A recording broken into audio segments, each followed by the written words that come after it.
नमस्कार, India TV cricket में आपका बहुत स्वागत है। मैं हूं आपके साथ अंकन कर।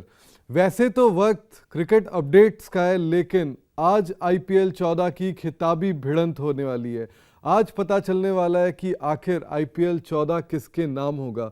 आज शाम 7:30 बजे दुबई के मैदान पर चेन्नई सुपर किंग्स और कोलकाता नाइट राइडर्स के बीच मुकाबला खेला जाएगा। तो हमने सोचा कि आज क्रिकेट अपडेट्स की जगह आपको एक खास शख्सियत से मिलाते हैं और उनसे जानते हैं कि इस मुकाबले में हमें क्या कुछ उम्मीद करनी चाहिए, कौन सी टीम जीतेगी, कौन किस पर हावी है और कौन बहुत ज़्यादा स्ट्रॉन्ग दिख रहा है या कौन सा खिलाड़ी वीक दिख रहा है। ये सब जानने के लिए हम सीधा रुख करते हैं मुरली कार्तिक का, जो इस वक्त हमारे साथ जुड़ गए हैं। कार्तिक, आपका बहुत बहुत स्वागत है। आपने इंडिया टीवी क्रिकेट को वक्त दिया, आपका बहुत बहुत शुक्रिया। कार्तिक, अगर फाइनल मुकाबले की बात करें तो सबसे पहले मेरे जहन में जो बात आती है ना, वो ये है कि कोलकाता की टीम आईपीएल 2021 के पहले फेज के बाद 7वें स्थान पर थी। वही अगर चेन्नई सुपर किंग्स की बात करें तो चेन्नई सुपर किंग्स पिछले सीजन सबसे पहले लीग राउंड से बाहर हुई थी। तो ऐसे में जो आज का फाइनल मुकाबला है, इसमें आप एडवांटेज किसके तरफ देखते हैं, कोलकाता नाइट राइडर्स या फिर चेन्नई सुपर किंग्स? देखिए, अलग अलग टाइप के एडवांटेज हैं। अगर आप सोचें, एक एडवांटेज कोलकाता के पास ये है कि बिल्कुल नीचे लगे हुए थे, नंबर 7 पे थे। पहले इंडिया के लेग में 2 ही मैच जीते और वहां जाके आई थिंक 7 मैच जीते हैं। तो इट्स जस्ट अमेजिंग जो उन्होंने कर दिखाया है। So obviously coming into a final, उनका भले ही उतना रेस्ट नहीं मिलेगा, but they are brimming with confidence, क्योंकि कॉन्फिडेंस, उनकी आत्मविश्वास चरम सीमा पे होगी। ऐसे मैचेस जीते हैं जो किसी ने सोचा भी नहीं था और किसी ने चांस ही नहीं दिया था। और दूसरी तरफ आप चेन्नई की बात करें, उन ट्राइड एंड टेस्टेड है। 9 बार तो वो फाइनल खेले हैं और हर बार एक अलग तरीके से, भले ही वो 3 ही बार जीते हैं, पर एक अलग टीम उनकी हमेशा दिखती है। क्यों? क्योंकि बहुत स्ट्रांग साइड है। तो कांटे का टक्कर है, एक तरफ अनुभव और विश्वास और दूसरी तरफ ऐसी टीम जो बिल्कुल ही नीचे पाताल लोक में थी और ऊपर आई है। तो कमाल का परफॉर्मेंस है। It will be a very entertaining game और फाइनल। कार्तिक, अगर केकेआर के हालिया प्रदर्शन की बात करें तो उनके सीनियर्स प्लेयर्स जो है ना, वो ज़्यादा फॉर्म में नहीं दिख रहे, उनका बल्ला नहीं चल रहा। दिल्ली के खिलाफ हमने मुकाबले में देखा कि 4 बल्लेबाज डक में आउट हुए और उनमें उनके कप्तान इयान मॉर्गन और wicket keeper batsman Dinesh Karthik भी शामिल है। तो फाइनल से पहले कोलकाता को इन सब कमियों को दूर करने के लिए क्या करना होगा? क्या ये परेशानियां दूर हो पाएंगी? अभी तो बहुत कम टाइम है सॉल्व करने के लिए, क्योंकि पूरे सीजन उन्होंने जो सॉल्व नहीं किया वो सडनली 1.5 दिन में नहीं होने वाला। बट ये जरूर है कि ये एक जो चीज है वो चेन्नई कैपिटलाइज करना चाहेगी, क्योंकि दोनों ही टीमों का अगर आप मिडिल ऑर्डर देखें तो थोड़ा दिक्कत है, खासकर केकेआर का। क्यों? क्योंकि एटलीस्ट वहां पे अंबाटी रायडू है चेन्नई में और रविंद्र जाडेजा हैं जो रन बना रहे हैं। बीच में आपके पास रॉबिन उत्थपा जो थोड़े फॉर्म में दिखे हैं। पर इनके लिए अगर वेंकटेश अय्यर, शुभमन गिल और थोड़ा नीतीश राणा को हटा दें तो बहुत दिक्कत है केकेआर के लिए। तो ये एक ऐसी चीज है जो सीएसके के बॉलर्स टारगेट करेंगे, एमएसडी टारगेट करेंगे कि जितना जल्दी हम इनकी मिडिल ऑर्डर को एक्सपोज करें, बहुत फायदे में रहेगी सीएसके वहां पे।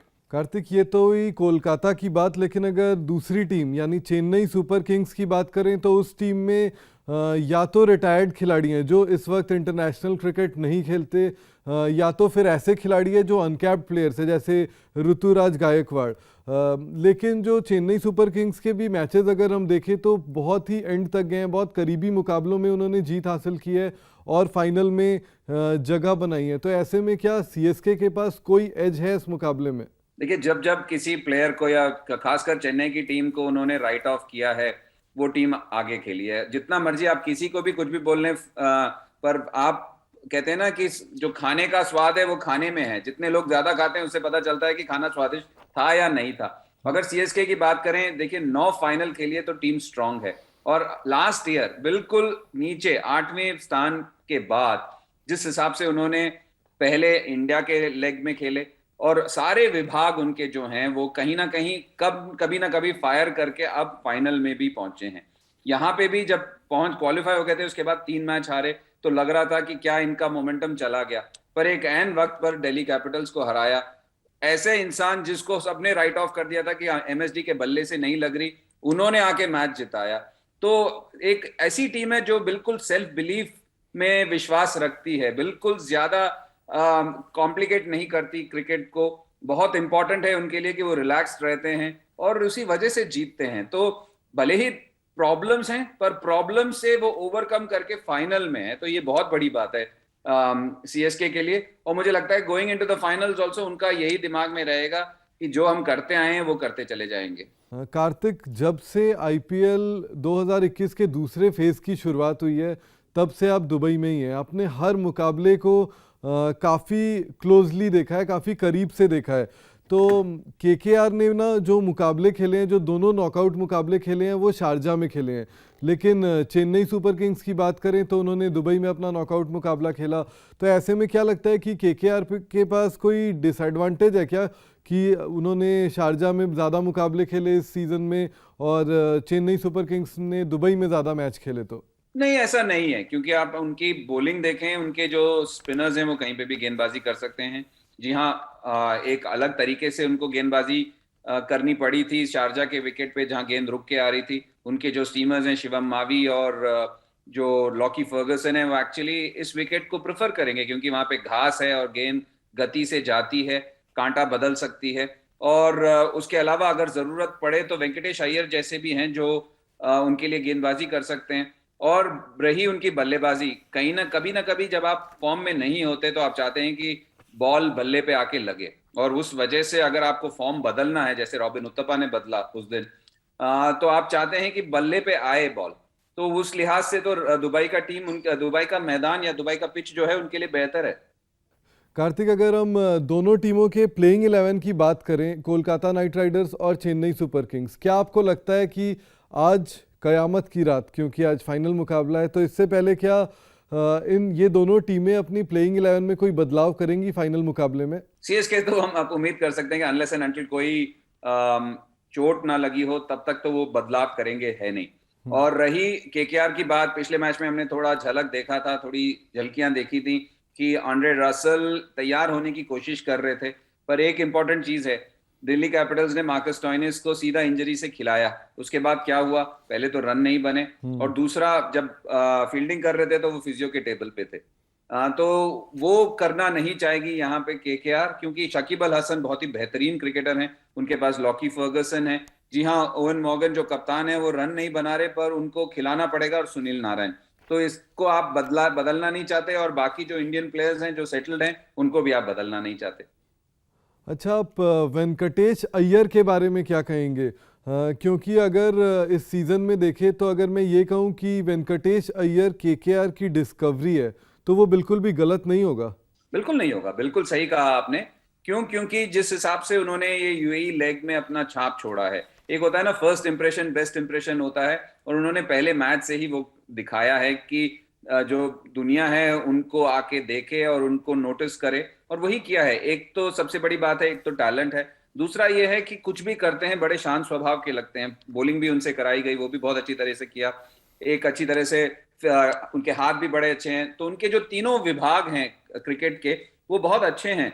और सबसे बड़ी बात है कि एक जो रिसर्जेंस कहते हैं, जो वापसी जो केकेआर ने की है, जब जैसे आपने अभी कुछ वक्त पहले कहा था कि मध्यक्रम रन नहीं बना रहा, तो उसका पूरा श्रेय आपको वेंकटेश अय्यर को बैटिंग में देना पड़ेगा, क्योंकि जो स्टार्ट्स दिए हैं, जो जिस हिसाब से बल्लेबाजी की है, मुझे लगता है एक मैच में 14, एक में 16, उसके अलावा हर मैच में उनके रन हैं।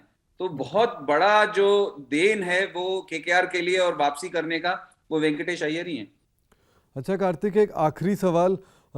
चेन्नई और कोलकाता के बीच जो रिकॉर्ड्स हैं ना, आईपीएल के जो रिकॉर्ड्स हैं, अगर उन रिकॉर्ड्स की बात करें तो चेन्नई का पलड़ा बहुत ज़्यादा हावी है। चेन्नई जो है उसने 16 बार जीत हासिल की है तो कोलकाता ने सिर्फ 8 बार।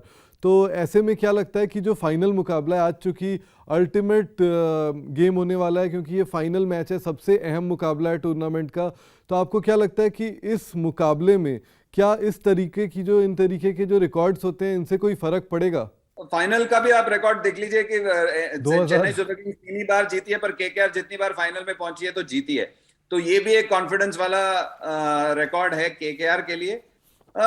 थोड़ा बहुत रहता है, देखिए साइकोलॉजिकल थोड़ा बहुत रहता है, और रहना भी चाहिए, क्योंकि खेल में बहुत चीज, खेल के अलावा साइकोलॉजिकल भी रहता है, ये गेम्स भी रहते हैं, तो ये थोड़ा बहुत चाहिए। पर गोइंग इनटू द फाइनल दोनों टीमें अलग तरीके से पहुंची हैं और अलग तरीके का कॉन्फिडेंस है उनमें, तो वो ज्यादा दिखेगा। मुझे नहीं लगता जब आप वंस टॉस हो जाता है तो कौन कितनी बार जीता है वो किसी की जहन में रहता है। कार्तिक, आप हमारे साथ जुड़े, आपने हमारे तमाम सवालों का जवाब दिया, इसके लिए आपका बहुत बहुत शुक्रिया। Thank you. तो ये थे मुरली कार्तिक, जिनका साफ तौर पर कहना है आईपीएल 14 का आज जो फाइनल संग्राम होने वाली है ना, जो फाइनल भिड़ंत होने वाली है चेन्नई सुपर किंग्स और कोलकाता नाइट राइडर्स के बीच, इस मुकाबले में कोई भी विजेता बन सकता है। बहुत ही क्लोज एनकाउंटर देखने को मिल सकता है, बहुत ही दिलचस्प मुकाबला यहाँ पर देखने को मिल सकता है। कार्तिक का बहुत बहुत शुक्रिया और उन दर्शकों का भी शुक्रिया जो हमारे साथ इस सेशन में जुड़े। लेकिन इस सेशन को ख़त्म करें उससे पहले आपसे एक और दरख्वास्त, वो दरख्वास्त ये है कि इस वीडियो के ख़त्म होने से पहले इंडिया टीवी क्रिकेट को यूट्यूब पर सब्सक्राइब ज़रूर कर लें। धन्यवाद।